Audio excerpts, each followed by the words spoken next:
Hello students, welcome in English class. Today I will start our second chapter. This means from that Lost Spring. Next lecture from here. Savita. Savita, young girl in drab pink dress. From here we will start today. Savita, a young girl in a drab pink dress, sits alongside an elderly woman soldering pieces of glass. Okay, firstly student write some difficult word meaning whatever given here. Drab means dull, फीका. Soldering means joining, जोड़ते हुए. Tongues means चिमटा. Sanctity means sacredness, holiness, पवित्रता. Hina, it is mehndi, whatever. Drained means deprived, वंचित होना. Okay, let's start. Savita young girl, एक means लड़की है, युवती है जिसका नाम सविता है. Who wear drab pink dress, जो फीके गुलाबी का ड्रेस पहने हुई है. Sits along an elderly women, एक बूढ़ी औरत के पास बैठी है साइड में. सोल्डरिंग पीसेज ऑफ ग्लास, और कांच के टुकड़ों को जोड़ रही है. Okay, as her hands move mechanically like the tongs of a machine. उसके हैंड्स ऐसे मूव कर रहे हैं जैसे यंत्रवत. मैकेनिकली मीन्स मशीन की तरह, जैसे कि चिमटा और एक मशीन होता है जिसको पकड़ करके जल्दी जल्दी टुकड़ों को जोड़ने का काम किया जाता है.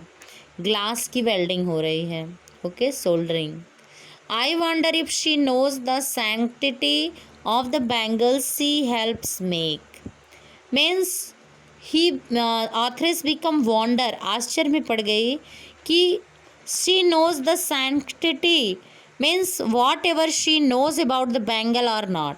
The lady who are making means जो युवती बनवा रही है, बैंगल को जोड़ रही है, उसको उसकी पवित्रता के बारे में कुछ पता है या नहीं. It symbolizes an Indian woman's सुहाग, auspiciousness in marriage. Means ये जो है सिंबल है सुहाग का, और ऑस्पिशियस टाइम में, शुभ टाइम में पहना जाता है विवाह के समय. It will dawn on her suddenly one day when her head is draped with a red veil. एक दिन अचानक उसके सर पे जब लाल रंग का घूंघट होगा, पर्दा, तब उसको ये बात समझ में आएगी. Her hands dyed red with henna, और उसके हाथ में लाल मेहंदी लगेगी. And red bangles rolled into her wrist, और उसकी कलाई में लाल कलर की चूड़ियाँ पहनाई जाएंगी. She will then become a bride, और उस दिन वो दुल्हन बन जाएगी. Like the old women beside her who became one में मैनी ईयर्स एगो, जो कई साल के पहले एक दुल्हन थी. She still has bangles on her wrist but no light in her eyes. उसके हाथ में अभी तक चूड़ियाँ तो हैं, लेकिन उसकी आँखों में रोशनी नहीं है. Why? Because due to making bangles in whole life.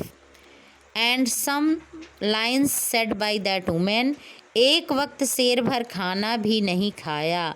She says, the old women says, means whole life she was not satisfy and content with meal also.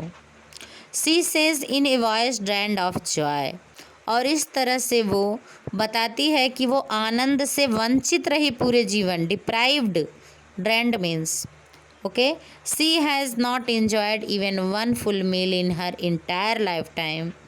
उसने अपने पूरे जीवन में एक टाइम का पूरा भोजन भी भरपेट नहीं किया.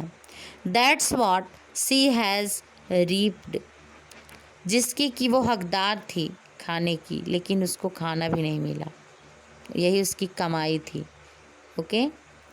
हर husband an old man with a flowing beard says, उसका जो हस्बैंड था बूढ़ा, अपनी दाढ़ियों को लहराते हुए कहता है, I know nothing accept bangles. कहता है मैं कुछ नहीं जानता, केवल बैंगल्स को जानता हूँ, चूड़ी बनाना. All I have done is make a house for the family to live in, और मैंने पूरी ज़िंदगी में एक घर बना दिया जिसमें कि पूरी फैमिली रहती है। ये बहुत बड़ी उसकी कमाई है, बहुत बड़ा काम है। Hearing him one wonders if he has achieved what many have failed in their lifetime।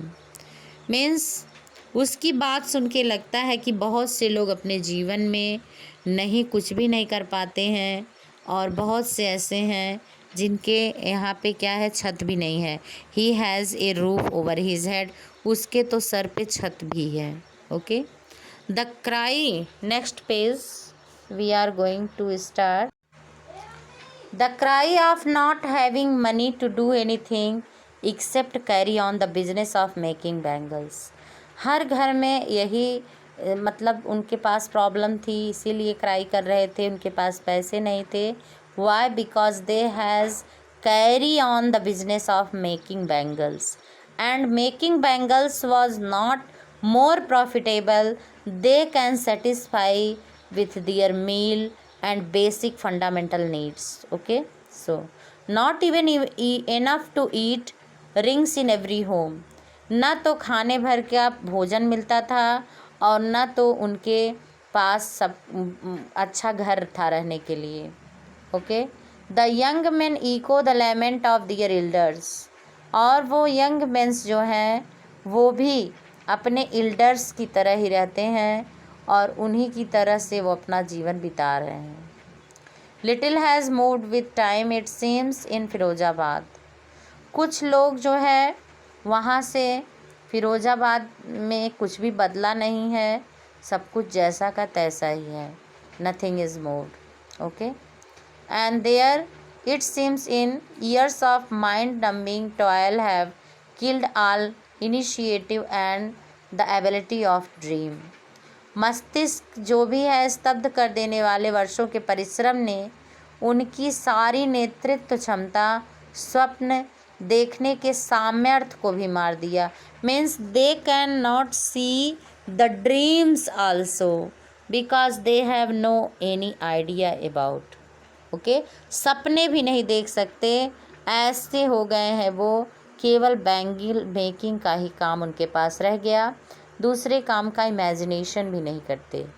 Y not organise yourself into a cooperative, तब आथ्रिस ने सलाह दिया कि आप लोग एक कोऑपरेटिव क्यों नहीं ऑर्गेनाइज कर लेते, सेल्फ हेल्प ग्रुप की तरह। I ask a group of young man who have fallen into the vicious circle of middle man who trapped their fathers and forefathers. तब आथ्रिस ने एक ऐसे समूह से पूछा जहाँ लोग दलालों के चक्कर में फंस गए हैं, उनके फादर फॉर फादर्स को भी उसने फांस रखा था। ऐसा एक ग्रुप बना करके, even if we get organised we are the ones who will be hold up by the police. और उन लोगों ने बताया कि अगर हम ऑर्गेनाइज भी करते हैं तो हमको पुलिस जो है वो अपना काम नहीं करती। Hold up means caught, police पकड़ ले जाती है, क्योंकि वो बहुत से इलिटरेट हैं तो पुलिस भी उनके साथ वैसा ही व्यवहार करती है। Beaten and drag to jail for doing something illegal they say, उन्होंने बताया कि वो पुलिस बोलती है कि ये इलीगल है और ले जा कर के मारती है जेल में। You know it's happen with illiterate person much more because they don't know what is rule regulation and law.